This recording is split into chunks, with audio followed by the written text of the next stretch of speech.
நான் கொடைக்கானல்லேருந்து வரேன் தம்பி. எங்கள் முதலாளி ஒரு காட்டை ஏலத்துக்கு எடுத்துருக்கிறாரு. காட்டில் மரம் வெட்டணுன்னாக்கா ஆளுங்க வரணும். காட்டுக்குள்ளே சென்னை கூட்டம் கூட்டமாக கிடக்கு அப்படின்னு பயப்பிள்ளைங்க எதுவும் வேலைக்கு வர மாட்டேங்குதுங்க.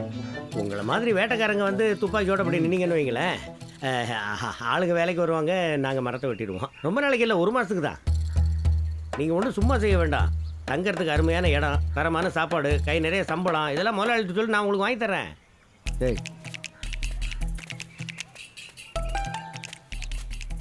என்னடா சென்னைக்கு என்னங்கிறான்? நம்பி போகலாமா? ஏய், போலீஸ்காரங்களுக்கு நாய் எவ்வளோ பரவாயில்லையா? நாய் வந்து என்ன செய்யணும்னு நான் சொல்கிறேன் கேட்டுக்க. நாயில் 2 வகை தான். ஒன்று டெரரு, இன்னொன்று சாப்பிட்டு. இந்த டெரராக இருக்கிற வேஸ்ட்டு குனிஞ்சு கல் எடுக்கிற மாதிரி போனாலே ஓடிடுவேன். இந்த சாப்பிட்டா இருக்கான் பாரு, அவன் தான் டேஞ்சரு. அவனுக்கு என்ன பண்ணால் பாக்கெட்டில் பிஸ்கட் வச்சுருவாங்க, தூக்கி போட்டுனா கவிட்டு ஓடிட போகிறேன். இதுக்கு பயந்துக்கிட்டு போக வேணாம்ங்கிறியா?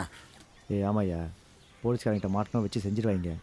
காட்டுக்குள்ளே இல்லாமா? நல்லது. இப்போ ஆட்டையை போட சொன்னது எவ்வளோ நல்லதாக போச்சு பற்றியா?